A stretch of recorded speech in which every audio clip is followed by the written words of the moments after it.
Hello. Sasani, is it too dark? Too dark. It's better.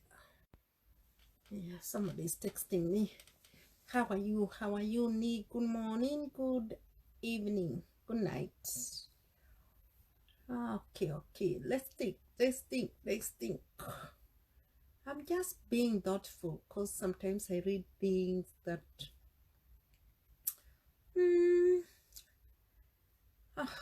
these things.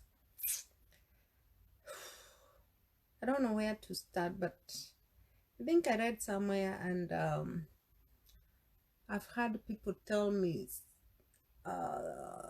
same things. Kwa sapire niishia kwa itigireyo ni mundu ungi. Yeah. When I talk about this, I'm talking about this issue of the guy who eliminated the family. And I'm trying to imagine this saying, could it be real? Could it be realistic at some point? I've read. Even today I read about it. Even today somebody texted me about the same issue. Anafikiria amewezwa. Like he's being pushed to the wall. But I talked to him because I wouldn't like him to be in a situation like this. Miss Sister Wamogora.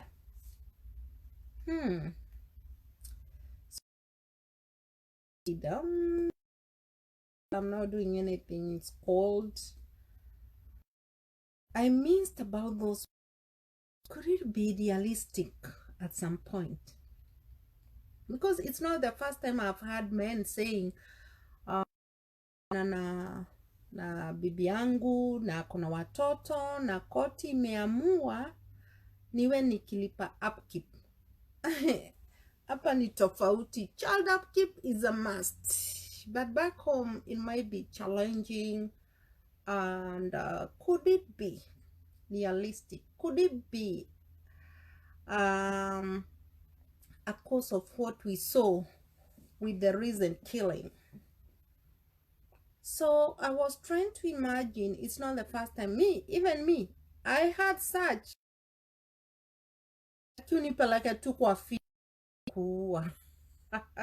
Hey, so you think it's a lie and you think it's a joke. Threats are real. So I was trying to imagine and to think, when a man feels too pushed to such an action, what could be lingering in his mind? Even what is going on. Muturi, what goes in your mind when I take you to court, I win the case, and you're gonna take care of me and take care of the children? Sometimes you lose everything. Most men, they say, hey, mimi zangu, sitalea mama na watoto na ana groove na wanaume wengine. It is not the first time I've had that. And I was dating a guy, I think last year or something. We were not intimate, but you know that dating. And sometimes I talk to him, I talk, and he said the same things. So I think this could be realistic at some point. And he said, like, divorced, I'm separated with my wife, but what is paining me a lot is the realization that I'll be taking care of my children, paying all the money to my ex, and the money ends with another man. I didn't think too much about it, but I asked, how? Kwani, your wife is not working. Your wife was not working. And they say Patre yes, patre no. And today I read the same thing at Tanisha Kwastigiri on Modogi. Then I asked myself, could it be a problem? Could it be leading to such killing that we see because you don't want your money to be maybe to help another guy out there because your ex might be dating another man? And why kill? If that could be the issue, why kill? You don't have to kill. Because I tend to believe mtu mbaya ni mbaya tu.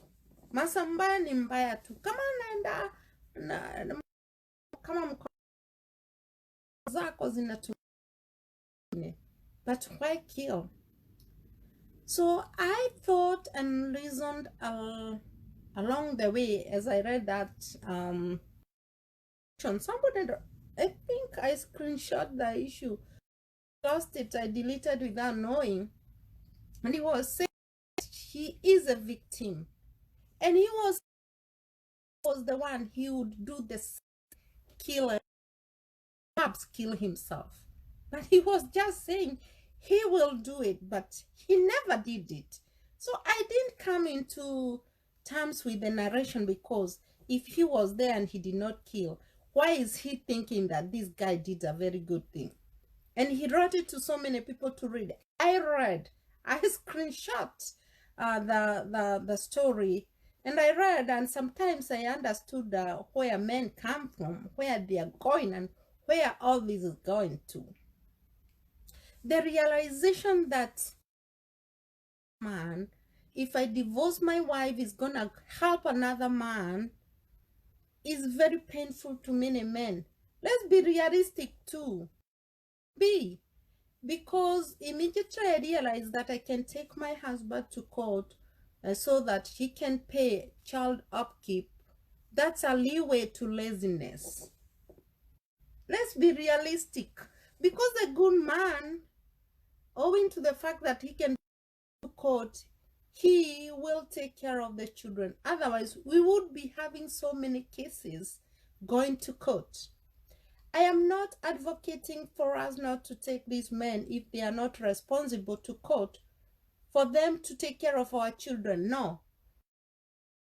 Or I'm asking myself, could it be? And most men said, I will do the same. Argument they were giving there. I'm gonna look for this thing. I don't know how I'll get this. I wish I can remember the guy. And were for it. And many women were against it, because why should you kill? Even if you kill now, he's rotting guy. I'm not saying that is why he did it, but could it be thing that triggered this man's mental capability? Mentally sick, because he's agonizing every single moment. He has no way out. He's struggling, waking up very early to go to work, and here half of his salary goes to the children and part of his salary goes to the wife, ex-wife. And the guy in a very long narration about, if I were him too, I'll do the same. I have been there. So he was writing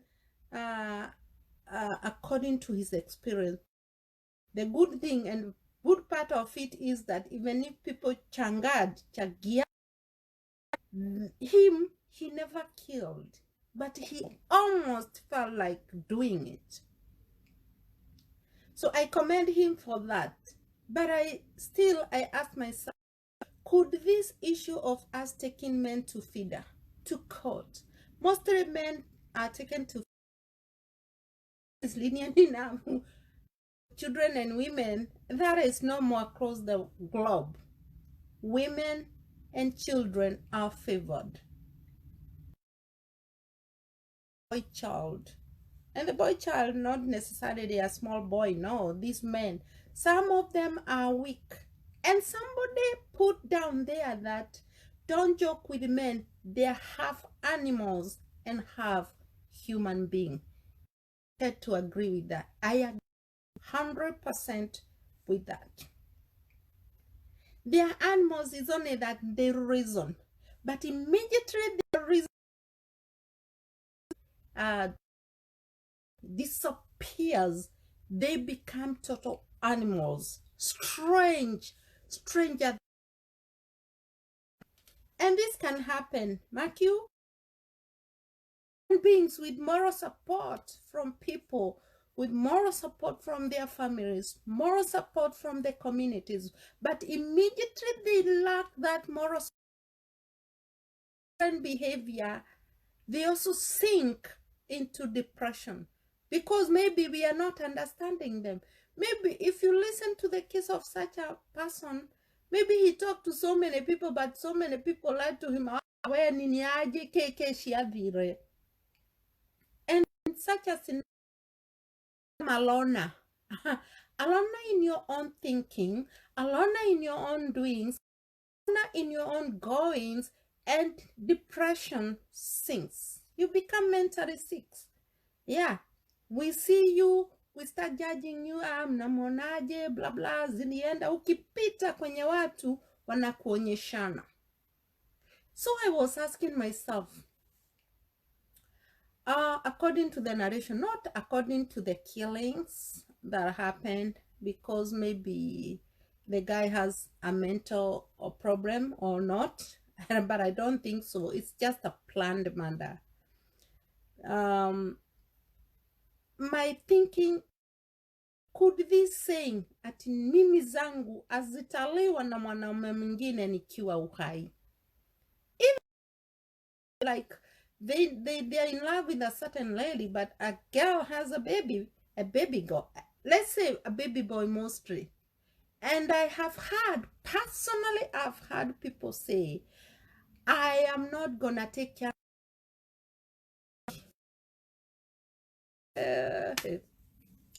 These are sayings which are real.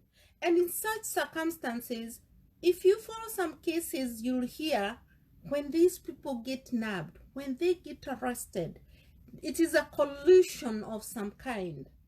And then I, as a lady, I'll say, hey, ai afadhali tu niungane na yeye tufanye venye anataka. Kwani anatakaje? Ati anasema wezi akalea mtoi wa mtu mwingine unless nimwachie my mom, but still kumwachia my mom naona bado nitakuwa nikisaidia mtoto wa wenyewe. And there, if you're stupid enough, if they are stupid enough, if they are led by your egoism, they kill. It is not once I have read stories that this guy told me ataki kuniona na mtoto wa mwingine, on how to kill the baby. But surprising enough, you'll always end up being nabbed. You'll always end up being caught. The law has a long hand. Utashikwa tu, nitashikwa tu, tutashikwa tu, na tutafungwa. So my worry is, could it be the things that lead to these men killing, you know, eradicating the wife, the family, the children, kwa sababu alipelekwa kotini na koti uamuzi ni kwamba watoto ni wako, lazima you have to take care of your children. And the mental breakdown starts from there. If he is not counseled, if he has no support, and if he feels like he's becoming a laughing stock, mental problem starts there. Mental breakdown starts there. Mental issues start there. He was a normal human being, walking majestically, feeling great as down person, a servant of government servant, or a challenged civil servant, a challenged community member, a challenged, and you see, these are the things that are leading to these killings. We might see it in a different perspective because we all have professionals dealing with mental check, dealing with this, but sometimes we ignore the reality. And the reality, if so many people changiad in that narration I read, I think 4 hours ago, they were, most men were like, even one, mimi ningelikuwa ni yeye ningefanya hivyo. So I started thinking, guy, could it be a reason why maybe he, Mr. Mugure, did this? He, Mr. Peter Mugure, did this. He, Mr. So-and-so, did that. He, Mr. So-and-so, killed. Could it be that mentor, that mentality that kaimina zote zinaishia kwingine? And why are we men thinking about that? Must I think that because I'm divorcing my wife, Mary is gonna get married to somebody else? Mary gonna get involved with another guy, and all the money that I'm supporting the children to that guy? Why don't I think to go back to court and I say the money that is supposed to help the kids inafunguliwa akaunti yake na inaenda direct kwa watoi? Hakuna mwenye anaweza itoa, ni yeye na mamake kusomesha watoto, ama ikuwe ni children's trust fund and nobody can, hakuna mtu mwenye anaiweza iguza. I remember one time I had opened accounts for my 2 children long time ago. I don't know how we closed those accounts. And it's only me and the dad who could withdraw the money with each other's signature. Why are we having such mentality? Binyo kafi udoe we na ruo na kieha. Tujiwiria kiugana dana igwa. Arami nishayambiwa odware kwa fida maaga igorage. Digane ni digogirashia na we na modogi. Why do men just think? Why do they have like, if I'm divorcing him, if I leave him, I have another man in life. I can have another. Women can have other men in life if they want to. Men, if they want to. Some don't. That is life. But why? And that's saying, Nisha kwashtigere yone modo gedemoyo. You know,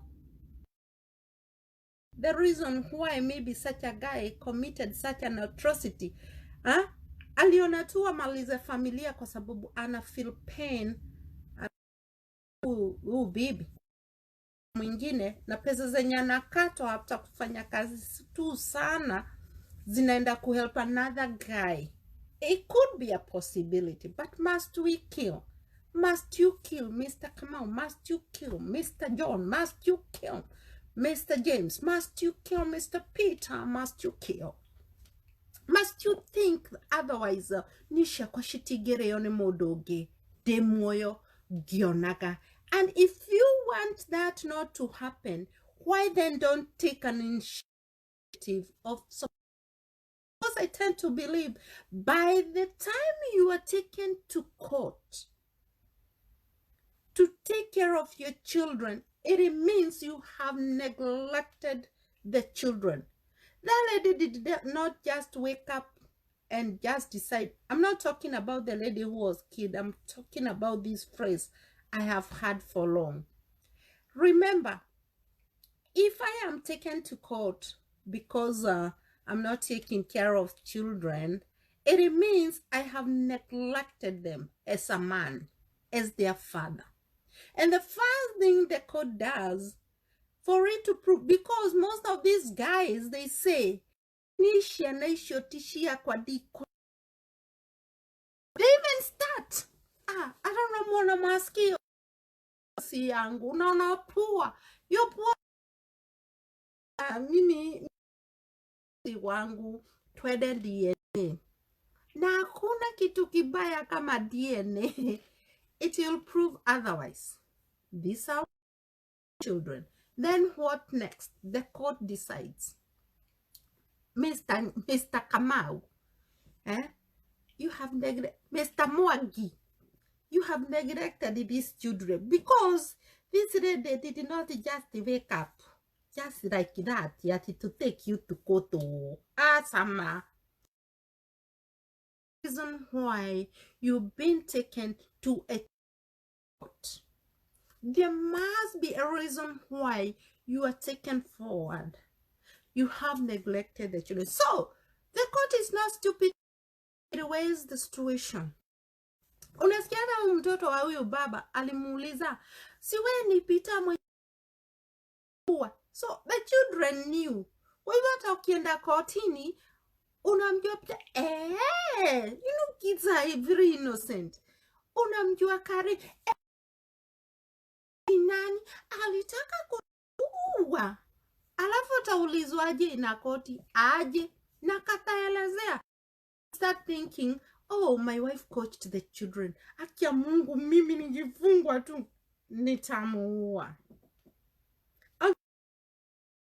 And you start now thinking, planning evil, instead of thinking, sitting down and think, what if?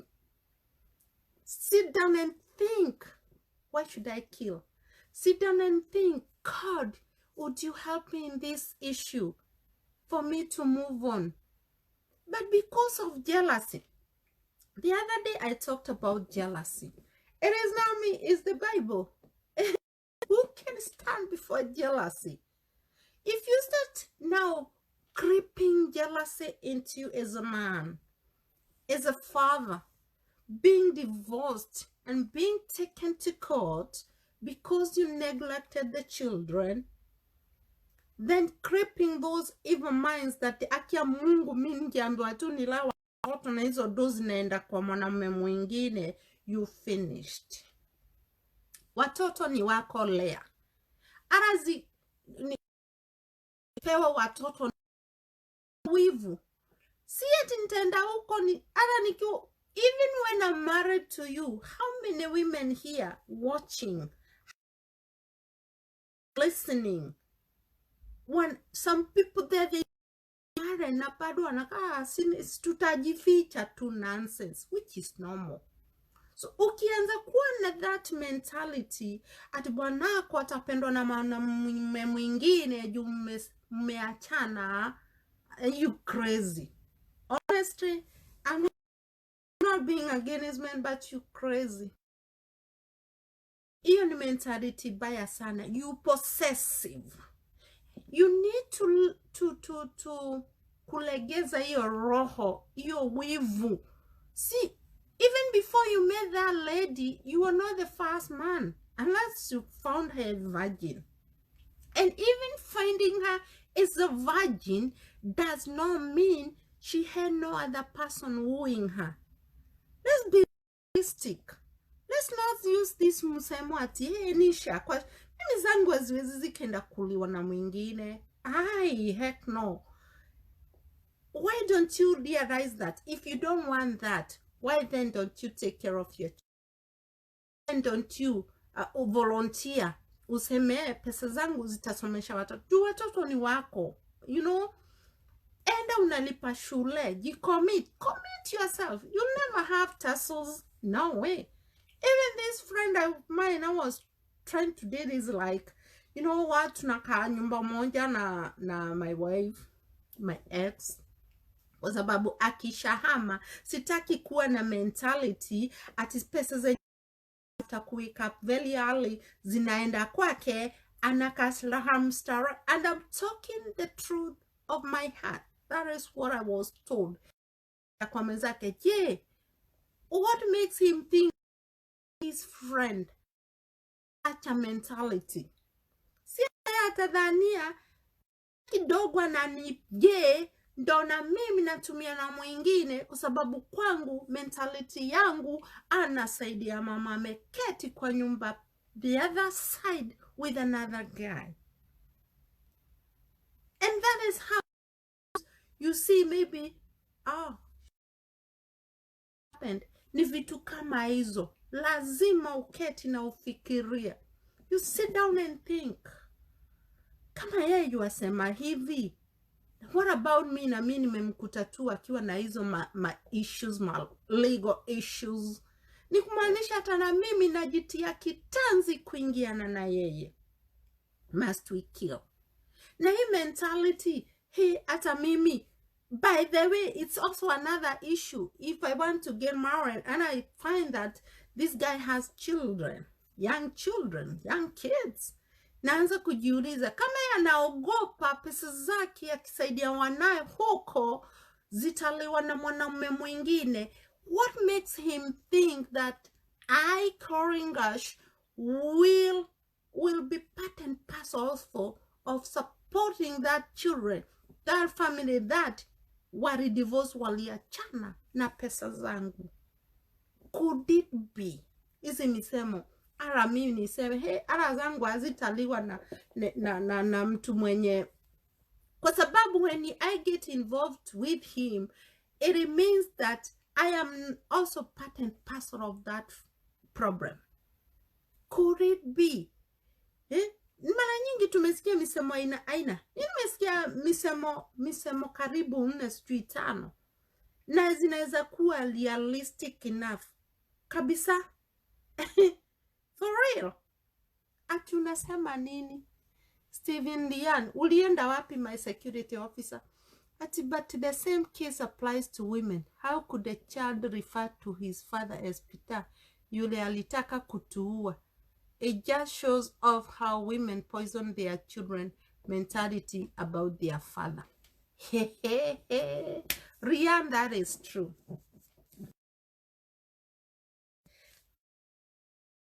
And I'm going analyzing. The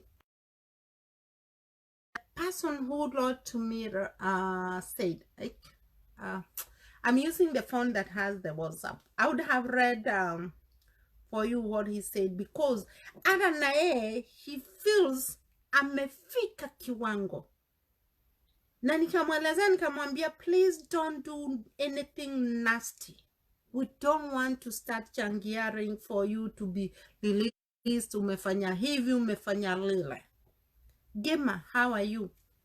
So, because he was feeling that the mother-in-law is pushing their daughter na kupoison watoto, hivyo Liani umesema. It could be a fact. And that is why I'm asking, what makes this guy also think that I'm gonna get married there and be part and parcel of his prior problem? We must reason and sit down and think before we engage ourselves into trouble, into problems. Because immediately I love somebody, it is sort of the problem. So kama yuwalea ile familia, hata na mimi nitaanza kufeel, hata na mimi nitaanza kumwambia, I don't want to take care of another woman, you know, mwenye alienda na akaenda ukaachua jukumu. Somebody is texting me, hayuko Facebook, so she doesn't know whether. So, could it be? Mimi, shako shiti koreo na nidi korera shia na iteshia reide. How many times have we had such cases? How many times have we had such sayings and we take them literally? They are never retro. They are real and they are realistic in nature. And immediately we hear such, we need to come in, we need to chip in to see how can we help? How far can we help? How far can we go? Because it is affecting both sides.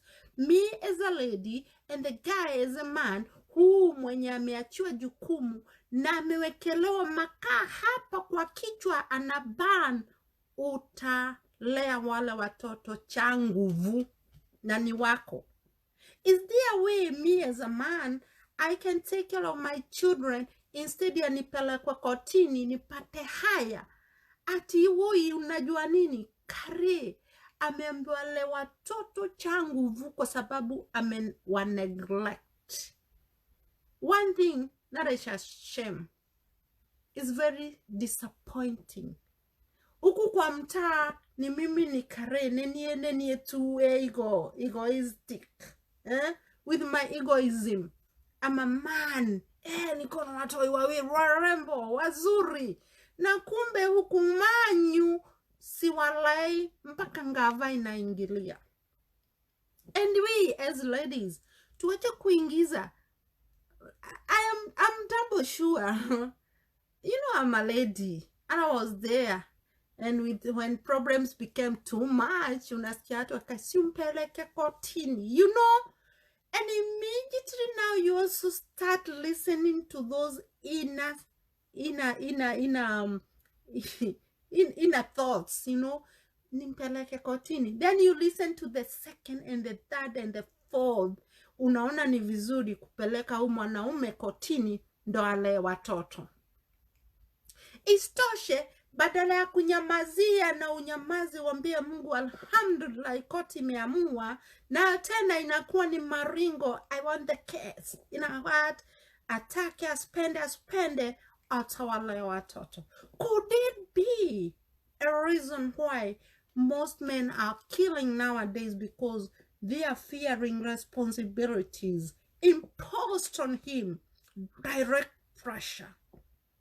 You know, it is direct and it's very tough and it's immeasurable, because there is no way utaepuka. Liwe liwalo, the court has to see.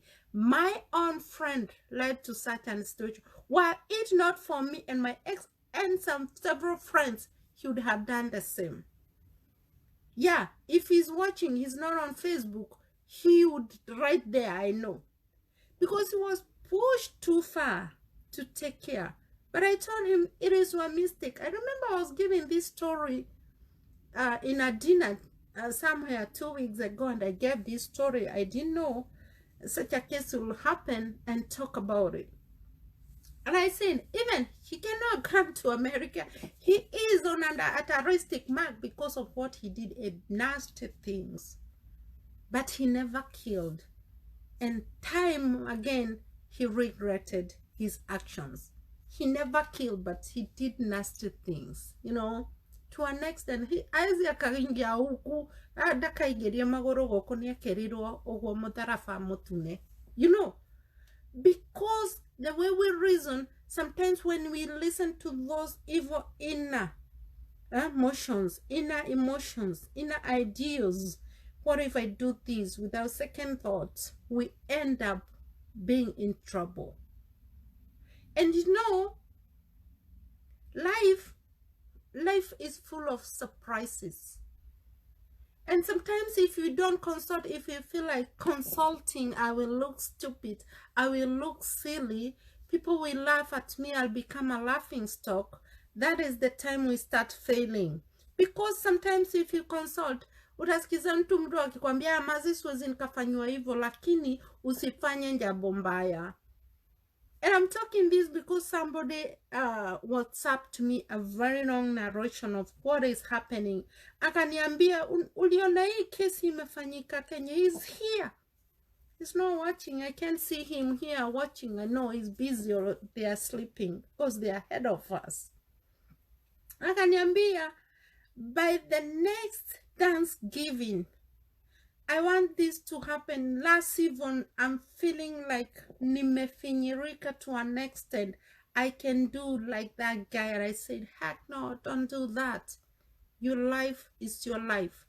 If it is not working, Jack, do you love your family? Yes, I do, with all my heart. Then let the negative pressure go. Handle your marriage. And that was my words. So, and I asked myself, could this mentality misha kwa shitigere yoni modoge zangu hazitaliwa na mwanamume mwingine be an issue ya kuua? Could it be? I don't know when you're out there what you're thinking. Swali nyeti ni hilo. Could it be? Kwa sababu if men, Dennis Oseko, how are you? If men can feel challenged because I took him to court to take care of my children and feel threatened that, so mi nitaenda nitapata, let me use you Dennis Oseko because you're my friend, hutanipiga. Nimepata Dennis Oseko, naye huyu John na huku anadhania Kare ande zake akakule na wanaume wengine, akule na Dennis. Afadhali ni waue wote, ni uwe hao watoto na nijiue. La haula, kwa wengine haiendangi hivyo. Unaua unasahau because akili imeruka, unafanya kiujinga, ukidhani ungejiua mfe wote, unabakia rotting in jail. Is there a way we can just ignore things and let it go? Is there a way we can respect the fact that when you feel that person is too weak, she's also strong enough, she's able to consult, and that's why she rushes to call. The easiest way possible other than listening to the community, to the family members, to the friends, to peer pressure, goes to court, because that is where all our problems are solved. Na court inaamua uweke Mr. Oseko umeachiria Kare na watoto wake, upei watoto chakula, nguo hawapatie, chakula wapatie, nyumba ndo hiyo umewafukuza, na sisi kama koti tumeamua watoto mbele. You will take care of these children, upende usipende. Na wakati I respect that guy we talked a lot about, I think he's still paying, and the children are in the US. He's back there in Kenya. He still pays every month. Awatakangi kujua kama unafanya yani wa biashara ama upati. You have to make sure there is some money in the children's account. Na dogeroga watho, wezi ukaruka watho. Ukiona umewezwa, go back to the court wambie, this month nimewezwa, munipe nafasi nitaripa double next week. I remember he was harassed because the money goes into one of the accounts in Thika. I'm talking something I know. But the same saying was that I need dirare rashianesha modo. Idite kurerwa ni modogi. Kuko dirare ramutumia na modogi. Could it be a reason why some people kill? Women, let's not rush to court. Kwa sababu hiyo ni breaking point ingine ya kuchallenge huyo mwanaume anakuwa mnyama. For real. Anakuwa mnyama. Sasa saa ingine sisi wanawake, hata na sisi tuna nini. Akishafika hiyo kiwango cha kuwa mnyama, ujue hayuko peke yake. Ako na shetani, ako na uguruki, ako na unyama, na ako na influence ingine ya to slay queens. Wachana na slay queens, umewakuta hapo. Another lady down there. Inakuanga si mtu peke yake. Trust me, I'm not a judge, I'm not a psychologist. This is realistic in nature. We ignore so many. Unajua venye wanasema kwa ground vitu ni different. For real, kwa ground vitu ni tofauti. Could it be? And if that is the case, do I as Kare rush to court ndio Oseko nilele watoto wangu juu amewa neglect? Na kama ni hivyo, wewe Oseko, mbona usilee watoto wako vizuri? Ni wako. Na wengine huko, mwanzo uko na njiongezea. Ndio hiyo bondi kue moja hivi. Apate naye mwana, mkue, ni bibi wa 4, wa 5, wa 10 na yako na watoto 3. Kwa hivyo uko na watoto karibu 30 na ni wako.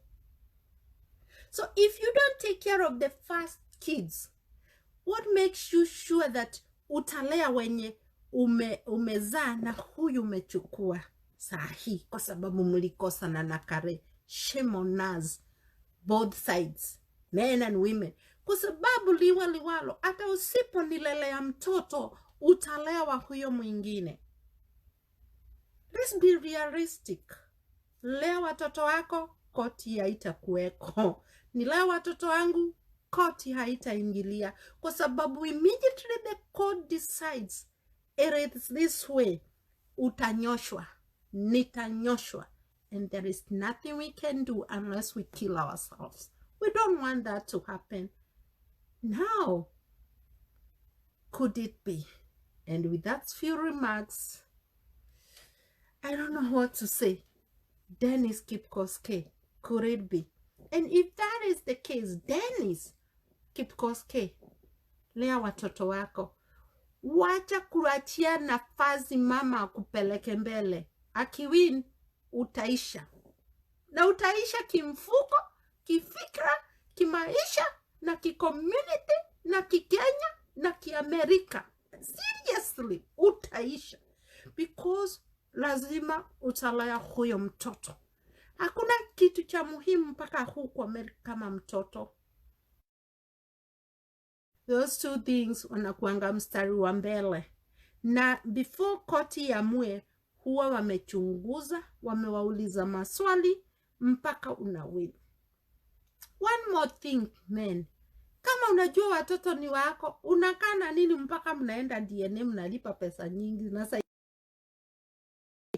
Kwa sababu we ndio ulikataa nini? Mtoto si wako, niti wako, mi si wangu, hata naona nywele si yangu. Kwani nywele yako inafanana na ya mwingine? Hata inafanana ya baba, nywele ni nywele. You know, sura ni yangu, ni ya mama, kati papa, kati guka, kati ati yangu. Jehova, ukianza hata kusema sura si yako na kila mtu anaona ni watu, mnaperekana DNA, ikiwini unalipa watoto, unalipia watoto, halafu unaanza nie dikorera ciana na mutumia urarero ni muthuri ungi.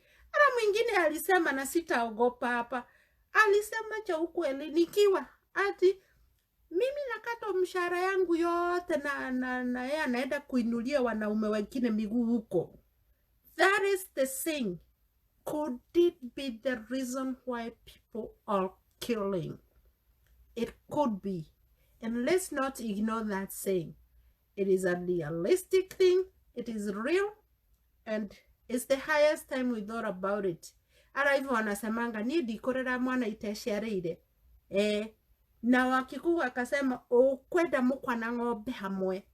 Ndũngĩenda kamukwa uthure ng'ombe, na ndũngĩenda ng'ombe uthure kamukwa, utaenda na zote. Kama umenikuta na watoto. Let me tell you something that happened last week. This guy, I hope you're watching, you Suleiman. I'm gonna call you that. And I'm not gonna feel ashamed calling you stupid. This guy, I was telling another guy the other day. This guy sees a very beautiful girl. As he says, shame on you. Which beauty? Beauty is in here, not here. Come on, let's talk. And now he asked me. That's why I'm saying, and that is the problem.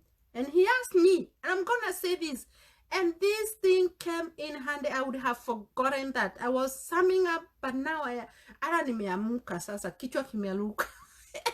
Noke haha, iko tu hapa, haijaenda mahali. So akanifuatilia. And I thought he's a good guy, but you know, sometimes goodness somanga in between the lines, in between the talk. Akaniulizaje, by the way, uko na watoto? Nikasema ndio. How many? And because I had already decided, I wanna see, why is he asking me so many questions? Mambo nyingi, kama niko na green card, kama niko na citizenship. I am talking the truth about my friends there. So, because I didn't want his nonsense, I said, I hope you are watching wherever you are. I said, niko na watoto. Wangapi? Nikasema 6. Akasema, oh my. And the way I had hope in you. I asked him, hope in what? You being my wife. I said, yes, I being your wife. You didn't come here to find me a virgin. You did, at my age, you don't come here to find me without children. Akasema aji. I only thought maybe you have 1 or 2. And mostly 3. But 6 is too much. It seems like I'll be taking care of another man's children. This is what I told him. I remember I was going upstairs, I was talking, and I said, even the 3 you are saying, or the 2, they are from for another man. They are from another man. What makes the big difference between the 6 and the 3? They still belong to the other man. If you don't want to support the 6, you want to support the 3, they are still from another guy. And now I realize, oh, this is a sweet topic to know this guy better. So he asked so many questions. And that is why I'm asking, could it be? Because he even asked me now, do you talk to your ex, the father to your children? And I said, yes. Why? Because he is the father to my children. And I'm talking the truth. And that is how he lost me. Because me, I don't give damn a stupid thing like that. Seriously? No. Nasi maringo. These are the things that are bringing all this trouble. And now I realize, if a man can say these things that me digerera mwana iteshareide, and this guy is telling me the farthest he can go is 3 kids, not 6. Maki, I don't have even 3. It was just a by the way of now kuepukana na huyu, na hiyo ni ako naye amepata bibi, na ule bibi anataka hata mpata kwa sababu mwanzo amesikia niko na watoto, akasema ngai, I thought hauna watoto, anikute bila watoto nianze kuzaa na miaka 50. Am I crazy? So mimi na Igoro hatupati watoto. So hata niketi, hata amefanya niketi sasa. So and he said, oh, I didn't expect you to have like 6 children. That's a challenge for me. And I told him, I asked him, oh, now you love me? He said, yeah, I love you. And why were you loving me? Because I thought blah, blah, blah. I said, oh, if you can take care of the 3, take care of the 3, then I take care of the other 3. If you love me, and if you need me as a wife. And he said, oh, now I feel challenged. I wouldn't like to take care of children that don't belong to me. Then I said, take care of the 3 that belongs to the other guy because you thought I had like 2 or 3. Then I'll take. I insisted because I just wanted to see what kind of a person this is. And according to my topic, could it be some of these things are real?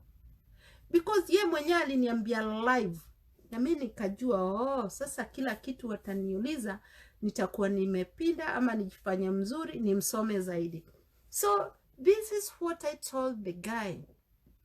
Oh, I'm sorry. Things cannot be changed whatsoever. 1, I have 6 kids, yes. And there is no way I can revert that situation, period. And he said, and the way I thought you'll get some kids like 2 for me. I said, really? Even before you know me, that is what you were thinking. And now I come back to my topic. This mentality of men thinking maybe nakatoa mshahara hizi ndo zote zinaelekea kwa mwanamume mwingine ambaye atakuwa na wife yangu, my ex. You don't expect to kuachana na mtoto na mama wa like 30 years anaenda kuketi chini. Mimi niko na I'm still date. I would like to date. Even Waigoro just the other day got married because we can date at any age. Let's stop this stupidity. Men, if you're there, my brother, my cousin, because I know they are watching here, Anastasia, let's stop this stupidity mental thinking that mimi sitasaidia, hata nikiolewa sasa niolewe nitigotaidia modo enashia na ige nako.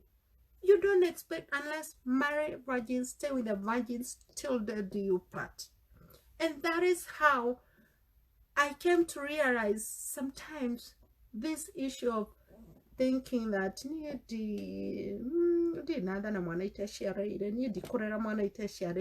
is the same case this guy did.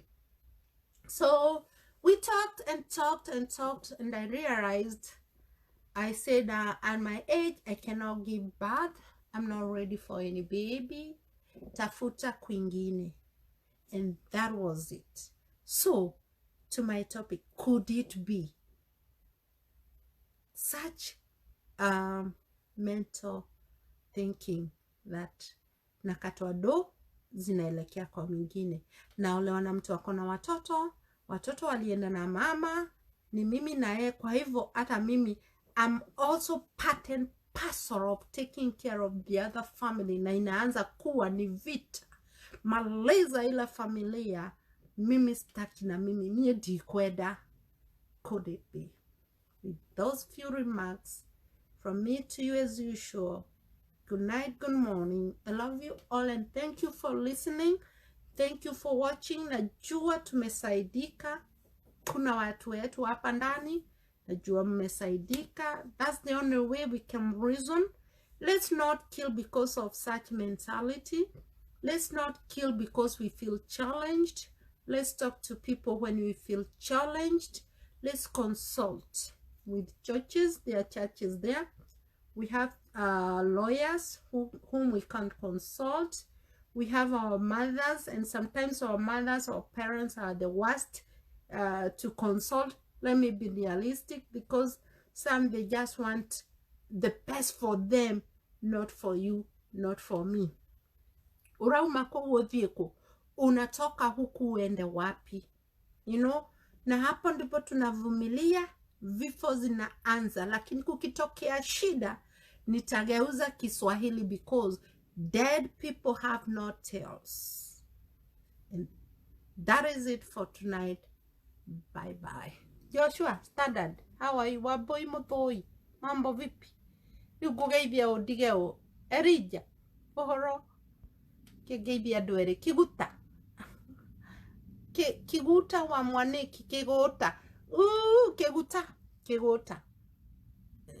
Forgive me, sijui kama ni kiguta, ni kegota, ni keguta wa mwaneki ohoro.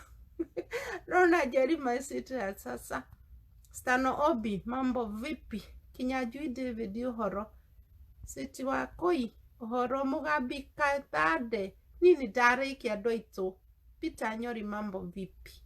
We, Pastor Nyori, can you talk to men? Can you talk to these people? This mentality tuwache, kama wanawake, kama wanaume.